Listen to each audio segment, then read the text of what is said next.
What's up guys, and welcome to a tutorial on how to build a rocket and put it into orbit. Mainly putting it into orbit because all the game mechanics have changed, and for you newbies to Kerbal Space Program, this will be beneficial for you as well. Okay, so let's start off with building a rocket.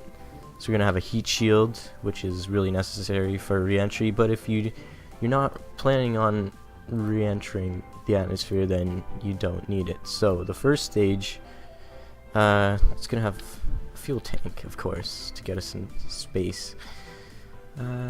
Put this on. It's gonna be a very sort of basic rocket, nothing too fancy. Oh, didn't put that on. Okay.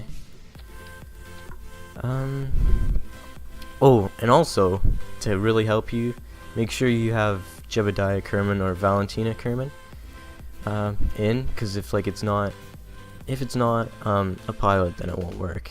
Okay.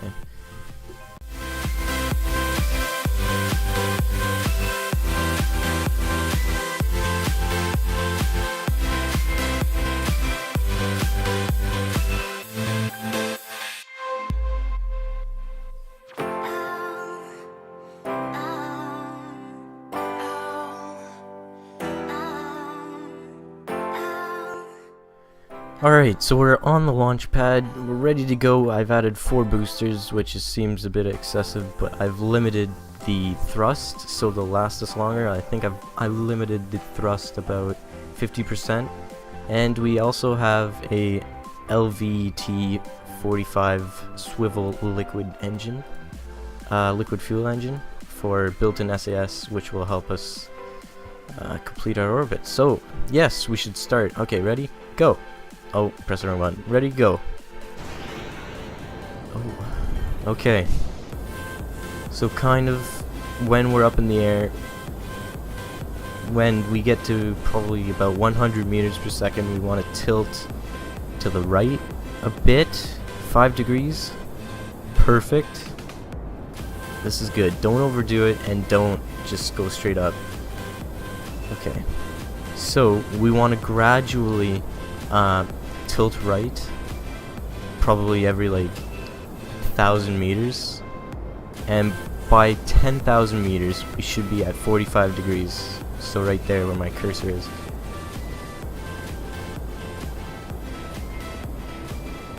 Okay, so soon we're gonna ditch these boosters and it will just rely on the solid engine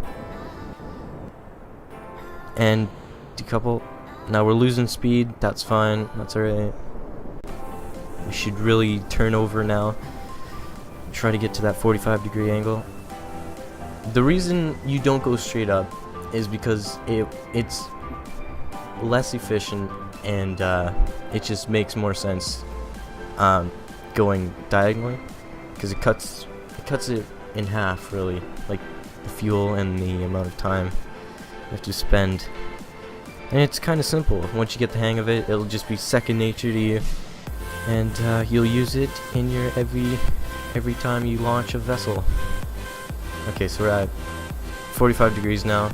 It's kind of all right. We're heading to orbit. We got plenty of fuel left, plenty to go to orbit. Perfect. All right.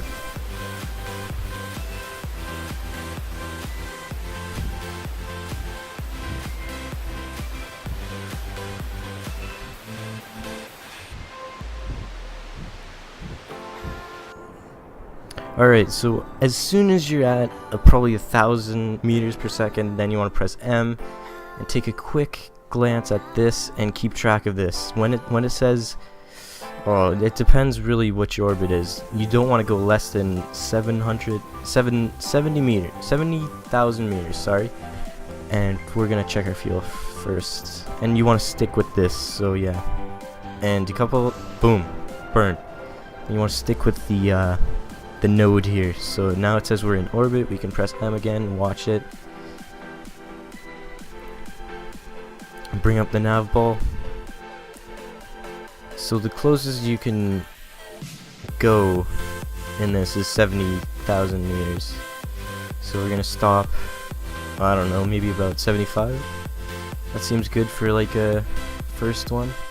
And if you really want, like, need assistance, then click right here on the node, the Apple apps, add a maneuver node, and just like that, and maybe a bit.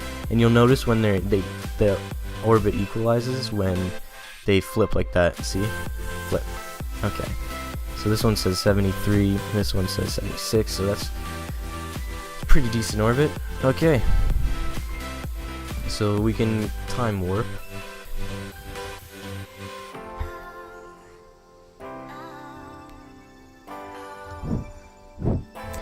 Alright, time to do the maneuver node T minus 2 seconds. And you see that blue thing?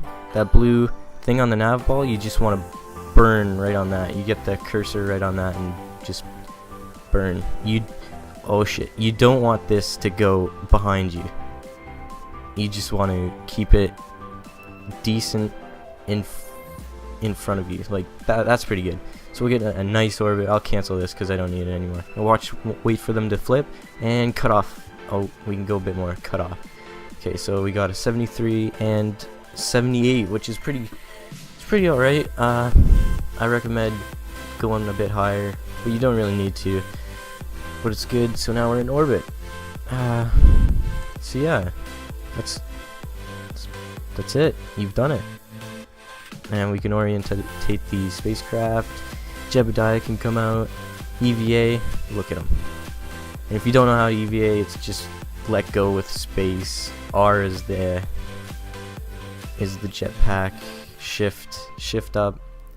Control down. WASD to move. And just get back. Pressing F,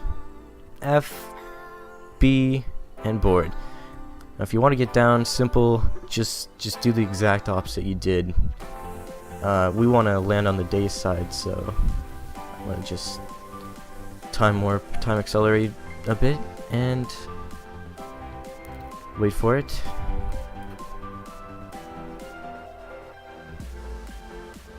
Okay, we got to account for the rotation of the Earth, but this is getting kind of technical now. So we'll just, instead of burning on this one, we want to burn on the retrograde instead of the prograde to burn the velocity right here. And as soon as it gets to about 30, you're pretty good, but 40 will get you there as well. So time warp to that.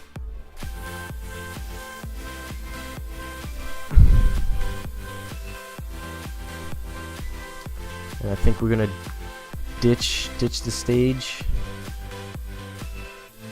Boom. Okay. Now you really need this heat shield or you will blow up. Yep, so let's time warp till we hit the ground. Oh, and disable SAS, because like it really screws up your stuff. It's really weird. If you want to like control small spacecrafts, then you can press the caps lock, and like it'll make it kind of easier to move. But yeah, you could just time warp.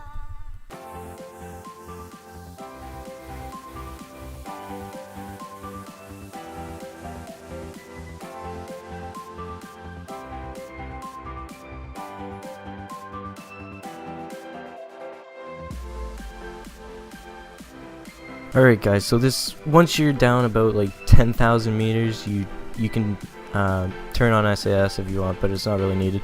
But this is really crucial. Go below, once you're down below 300 meters per second, then you can deploy the chute. But if you're higher than 300 meters per second, then you run the risk of the parachute being destroyed, which is horrible, and you will crash into Kerbal and die. Probably. There's a good chance that you will die. So don't do that, and you should be good. You should be alive, and all will be well. So it's time warp until we get to the ground.